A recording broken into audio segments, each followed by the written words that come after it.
आपने बाहुबली और the Avengers तो जरूर देखी होगी। बात चाहे बॉलीवुड की हो या हॉलीवुड की, ऐसी तमाम फिल्में हैं जिनके स्पेशल इफेक्ट्स ने धूम मचा दी। या यूं कहें कि अगर स्पेशल इफेक्ट्स ना होता तो ये फिल्में ना होती। लेकिन क्या आपने उस जादूगर की कहानी सुनी है जिसने फिल्मों में स्पेशल इफेक्ट्स की शुरुआत की, और वो भी 125 साल पहले?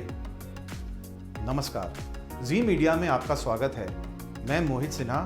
आज मैं आपको सुनाऊंगा जॉर्ज मेलियस के बारे में, जिन्हें हम फादर ऑफ स्पेशल इफेक्ट्स भी कहते हैं। जॉर्ज मेलियस का जन्म 8 दिसंबर 1861 को हुआ। उनके पिताजी एक जूतों के व्यवसायी थे। जॉर्ज मेलियस की कहानी किसी फिल्म से कम नहीं।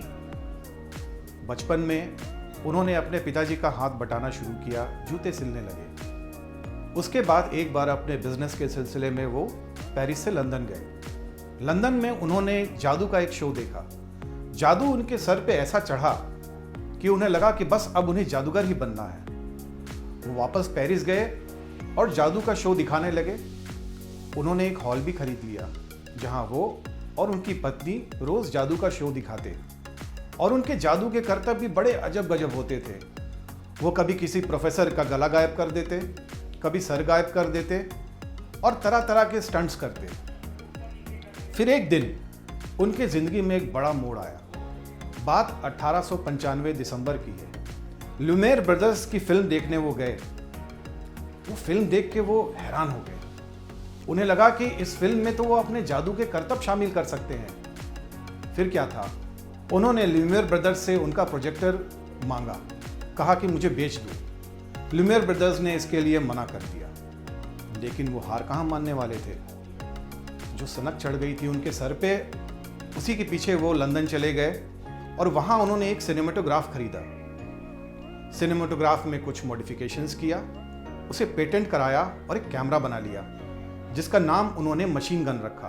और वो इसलिए क्योंकि उसमें मशीन गन की तरह आवाज़ें आती थी। जॉर्ज के पास अब कैमरा आ चुका था।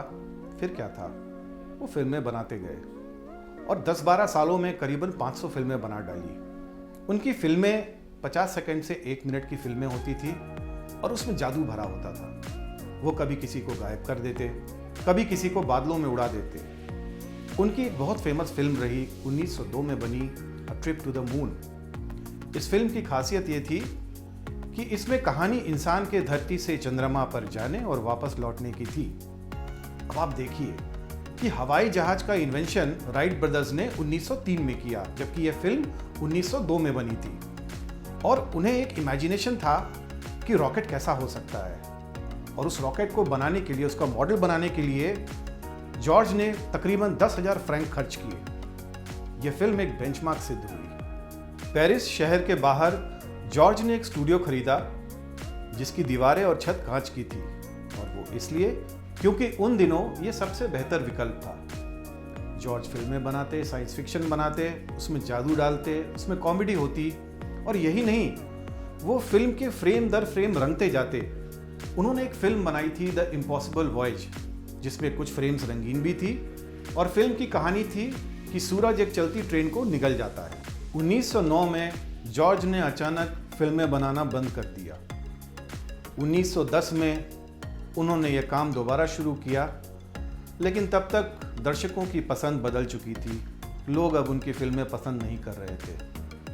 इन सब से जॉर्ज परेशान हो गए, और फिर आखिरकार एक दिन 1920 में उन्होंने ये सब कुछ छोड़ दिया और गुमनाम हो गए। जॉर्ज एक रेलवे स्टेशन के सामने खिलौने बेचते रहे। फिल्मों से खुद को उन्होंने अलग कर लिया। उनकी दुनिया टूट चुकी थी। उन्होंने वापसी की कोशिश भी की, लेकिन नाकामयाब रहे। फिर एक दिन 1938 में 76 साल की उम्र में कैंसर से जॉर्ज की मौत हो गई। 2011 में मार्टिन स्कॉर्सेसी की एक फिल्म आई, ह्यूगो। ह्यूगो कहानी थी एक बच्चे की और रेलवे स्टेशन के सामने खिलौने बेचने वाले बूढ़े की। कहानी के अंत में उस बच्चे को पता चलता है कि ये बूढ़ा और कोई नहीं, अपने ज़माने का मशहूर जादूगर और फिल्म मेकर जॉर्ज मेलियस है। ये एक ट्रिब्यूट था मार्टिन स्कॉर्सेसी का जॉर्ज मेलियस को। आपने ट्रिप टू द मून जरूर देखी होगी। अगर नहीं देखी तो एक बार जरूर देखिए। सोशल मीडिया पे आपको ये फिल्म मिल जाएगी। और हाँ, जब भी कोई आप ऐसी फिल्म देखें जिसमें स्पेशल इफेक्ट्स हो तो एक बार जॉर्ज मेलियस को जरूर याद करें। वर्ल्ड सिनेमा के सुने अनसुने किस्से मैं आपके लिए फिर से लेके आऊँगा। शुक्रिया।